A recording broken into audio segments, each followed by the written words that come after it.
very, very, very final details of everything worked out. So it's a verbal agreement. He's coming here. It's a done deal. Now, back to Steiny and Guru on 95.7 The Game. All righty, that was Andrew Fillipponi, works for 93.7 The Fan in Pittsburgh. He hosts their afternoon show there, and he joins us right now on 95.7 The Game. Andrew, thank you so much for joining us. Really appreciate it. Steiny, I just heard my voice play back there. Where was the excitement? It was missing. I don't know why I wasn't jumping off the ground there and hitting my head off the ceiling.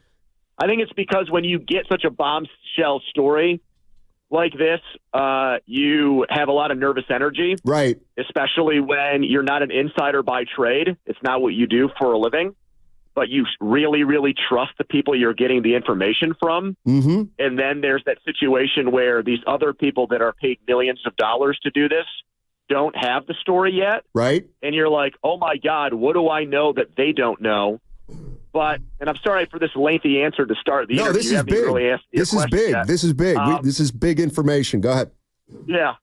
It's just the one thing I'll say about the way this has unfolded over the last few days is that anyone that has checked my Twitter feed on this, I've been pretty consistent on it, even when people like Adam Schefter, and I love Matt Mayoko, I think he does a great job, even when these people have said differing things, I pretty much have held firm to what I've been hearing from people back here in Pittsburgh. So unless I'm getting duped at the absolute last second and everything I've heard up until now is right, and now I'm finally getting something wrong, Brandon Aiyuk is going to be a Steeler very, very, very soon.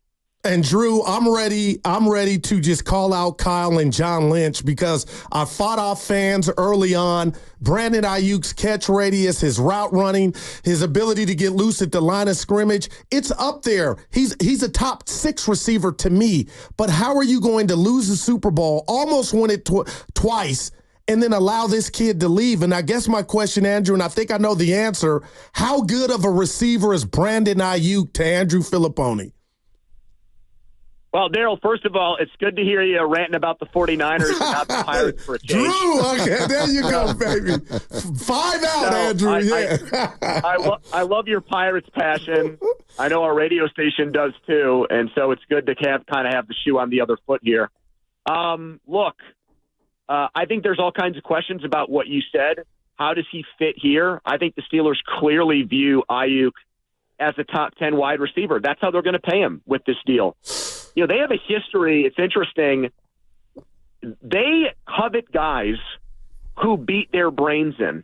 If somebody plays great against the Steelers, it like elevates them to world-class status. And look, I know this is not, this is an analogy that everyone's probably going to agree with, but that's frankly why Steelers defensive players for such a long time thought Tom Brady was so much better than Peyton Manning, because Brady would bash the Steelers' heads in, and they would have a lot of success against Manning. But I digress. It's what Aiyuk, I think, did in that Week 1 matchup that not only opened their eyes, but cemented their feelings on him. And when they found out he could potentially be available, I think it was full throttle. And that's why, I mean, it's conspicuous to everyone else in the league who covers the NFL.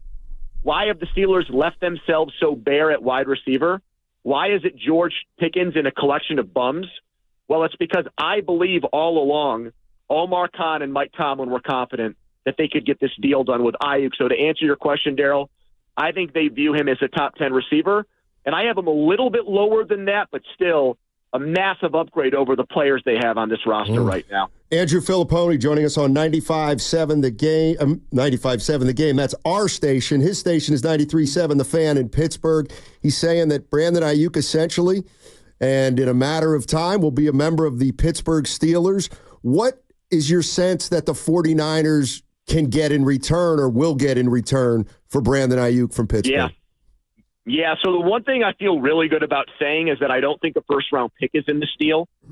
I feel like I said, I wouldn't have put that out there on Twitter if I didn't have 99.9999999% confidence that the deal was done, other than maybe a couple I's being dotted and a couple of T's being crossed.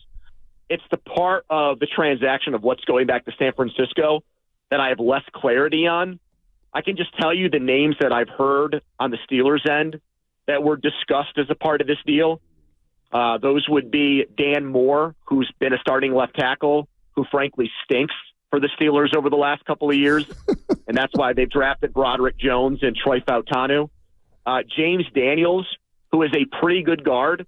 He played in Chicago, signed a deal that pays him around $8-9 million here, and I think they like him, but they don't love him, and that's why they drafted a guy to backfill for him, McCormick, from South Dakota State, who was a great FCS player. But they told him straight up they're not going to give him an extension. So I would guess he's in the deal.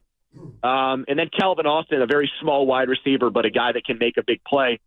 And we just don't know how good he is because the offense was just so poorly run and poorly coached here the last couple of years. So my guess is one of those three guys are in the deal. I don't think George Pickens is in it.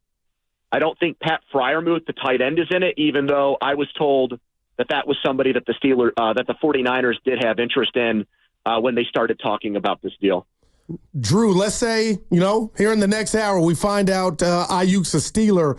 Who do you personally want throwing the football to him? Or is that even in question?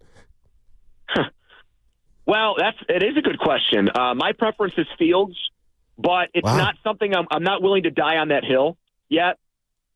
I understand if their strategy is let's see what Russell Wilson looks like because we got him for peanuts and he did throw 26 touchdowns last year and now we got him all these weapons. So I would be okay with that in Atlanta, but I would have a very, very, very short leash on him. And I would also be very open to and receptive to the idea of Fields doing things within their offense like Cordell Stewart did back in the day to help them right from the very beginning. I would not want someone with that kind of explosive playmaking just holding a clipboard on my bench early in the year. So I still think it's Wilson week one, but I think that gap has closed. And, Tomlin, I don't think is going to be completely fooled by the preseason anymore after what happened with Kenny Pickett last year. But I don't think it's completely out of the question that Fields starts week one. But if I had to make a guess right now, I would bet on Russell Wilson. All right, Andrew Fillipponi joining us from 93.7 The Fan in Pittsburgh. Listen, I know you got a show to do soon. Let me ask you one more, and that is, Sure. Why do you think that these teams have been engaged over the course of the summer? Why do you think this didn't happen, let's say, on draft night or months ago? Because I think the 49ers thought they could coax Aiyuk into either playing out the last year of his contract or signing an extension that was more on the team's terms. I think that's the short answer to that. I think maybe they got the wrong impression when Aiyuk showed up for camp that it was going to get the ball rolling on something. But clearly it didn't. And I think Khan figured that all along. And he's very good as a GM at, I think, playing the agents and knowing how players feel and being very locked in to that side of things. And I think he had a feeling all along that Aiyuk was potentially going to make things hard on the 49ers. The other thing I've heard, guys, and again, this is from Pittsburgh, so I'm not in that locker room. I'm not, proclaiming to be any of the great insiders that you have there who cover the team on a daily basis. But I had just heard that one of the reasons why this trade is happening now is that if Aiyuk was there without a contract, I think there's some concern that other players would side with him and would be upset that he was forced to play there for $14 million. And I'm not saying that there would be a mutiny in the locker room or anything like that, but I don't think that the 49ers want a situation where there are multiple guys when they're trying to win a Super Bowl who are like, it's BS that this guy's not getting paid, and they're just and that would just create. They might have that with Trent Williams right now. I don't know, but it just sounds to me like the risk reward of that is something that they didn't want to deal with, and they think now they might be better off just taking what they can get for him. Andrew, thank you so much for joining us, man. You bet, guys. We'll keep in touch and we'll see what happens. Thank you very much. Daryl, your boy Derek Shelton's got to get his act together here. Okay, Yeah. let's not. I'll tell you not what. fool around anymore. Having Khalifa bunt Sunday with 2 on and no out, I haven't gotten over Daryl, it. I was right there behind home plate. I was screaming at him. Oh, my God. What are we doing? I don't know. All right. He'll be calling in your show later on this afternoon, Andrew. You can have him on as a guest. All right, that's Andrew Fillipponi.